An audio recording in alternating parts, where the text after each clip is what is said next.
ito nga, nalulungkot ako nung narinig ko rin sa ating sponsor kanina na yung Project Management Office ng Mindanao Railway Program, 3 tao na lang, sabi ni Senator JV. Before the Duterte administration, alam ko yan, 2 tao yan. I think nasa Cebu pa ata. Oh, hindi siya, wala nga sila sa Mindanao, nasa Cebu lang yata sila. Pagdating ng Duterte administration, headline yan eh. Headline project yan eh. Mindanao Railway. Flagship project yan eh. And then after the Duterte administration, 3 tao na lang. So, how come ganyan tayo mag-decide parang naligo lang tayo, naisipan natin paglabas natin sa shower, sabihan natin, gawa tayo ng railway, tapos naligo naman yung new leader, paglabas niya, sabihin niya, hindi, ayaw na natin. Ganon? Is that how we decide?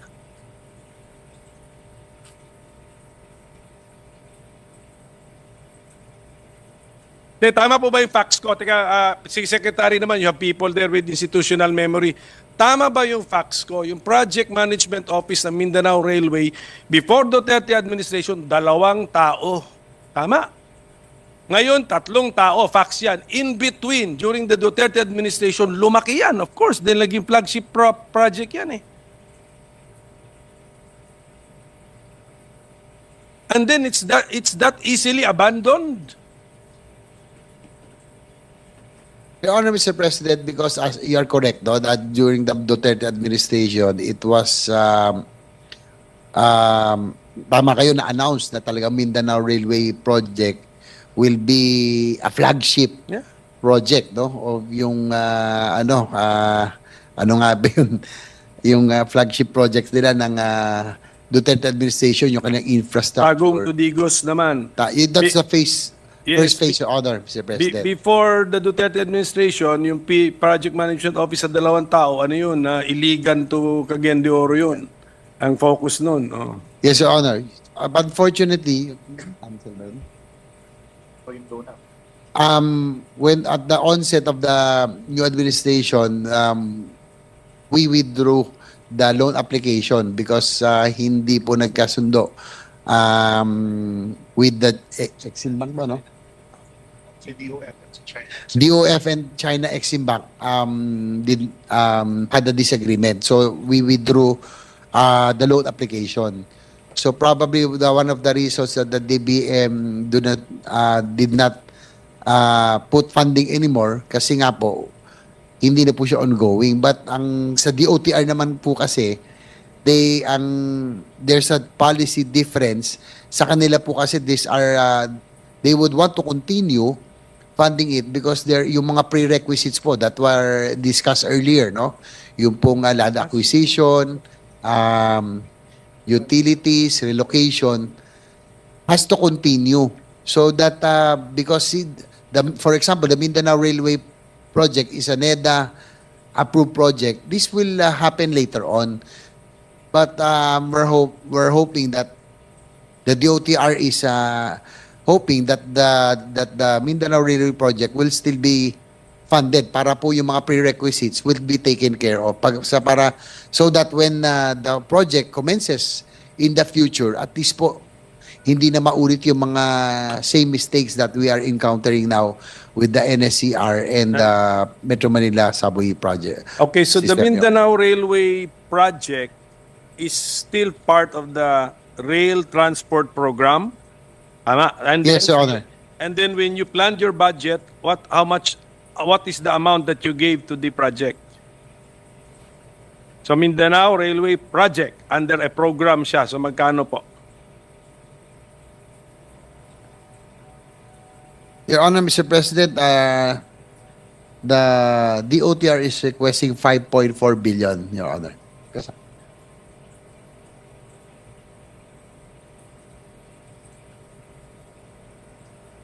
So 5.4 billion po yung Mindanao Railway project. Okay. And that is found if we now examine the committee report, that's in the programmed. Zero po siya lahat. It's not in the NEP, it's not in the GAB. So it's zero, Your Honor, Mr. President. So But they okay, requested. nasa budget request nyo. Okay, wala sa NEP. Okay. Apo. So kaya nga kunyari, okay. So that we will understand. Therefore, what does that mean, Secretary? That if an administration gives it a zero budget, is the project abandoned? Not necessarily. It's on hold, Your Honor, Mr. President. On hold. Okay. Because it's the Okay. NEDA approved project, so But definitely, we have incurred expenses pursuant to that project. So, pwede nating, yung mga ganyan, yung mga projects on hold, siguro, si Senator Joel Villanueva will have to also track the expenses for projects on hold. Idagdag yun sa commitment fees. Oh. Sige, can we have an example? Example na lang natin. Yung Mindanao Railway Project, how much have we spent for it so far? Sige, kahit yung Tagum to Digos lang, yung portion na yon. Example lang para malaman ng ating mga kababayan. while they are looking for the total figures, Your Honor, yung pong Mindanao Railway System Project, yung pong Phase 1, yung pong Tagum to Digos, they have already spent some funds already for the right-of-way acquisition, Yes, acquisition of land. Yeah. They have downloaded some funds to the LGUs, no? For the land acquisition, right?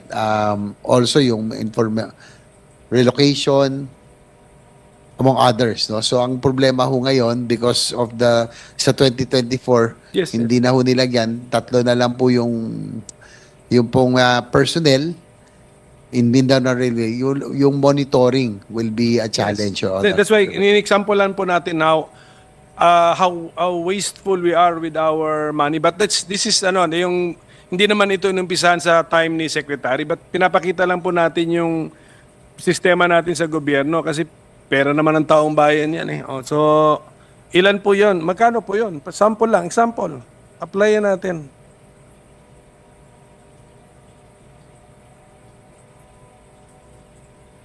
Your Honor, according to DOTR, they have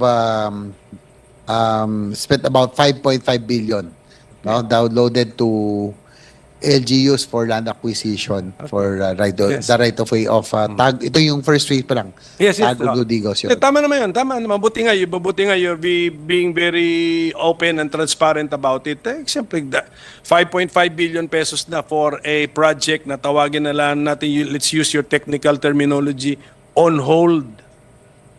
May we know how yes. Check something. Yes. Wala kang mic, sir. Yes, if you say on hold, ibig sabihin yung project is on hold, depende sa availability ng funds. Am I correct? The project will be put on hold until the availability of funds. Am I correct?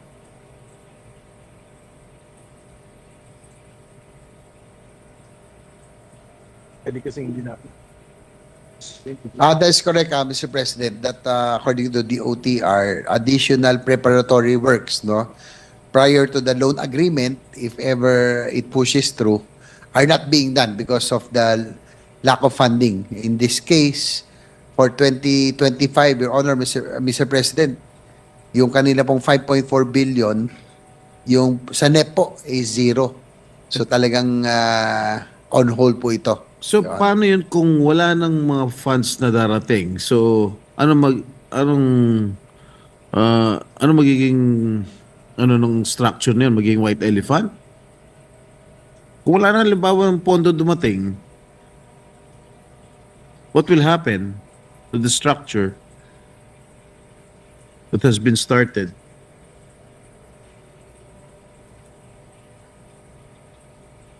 Your Honor, Mr. President, that is why one of the reasons that the DOTR is appealing for funds so that the project management office, for example, of the Mindanao Railway System, would continue. Kasi po sa ngayon, if I may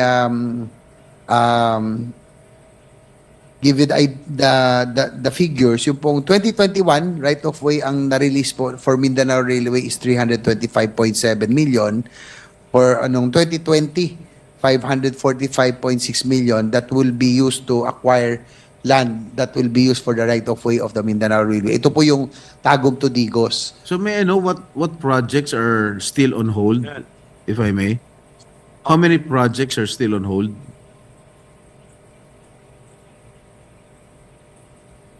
Hold. Kaya- With the indulgence of the minority leader. that was my next question. Your Honor, mostly the railway projects. No? Ito pong Mindanao Railway System, and we can already also consider South Long Haul. Although may funding siya ng konti noong 2024, kung hindi rin po mapopondo ito, it will be on hold also. Ito yung South Long Haul, ito po yung Bicol line, no? From Metro Manila going to So how many Bicol. projects all in all, Mr. Sponsor? Total na. Priority na priority.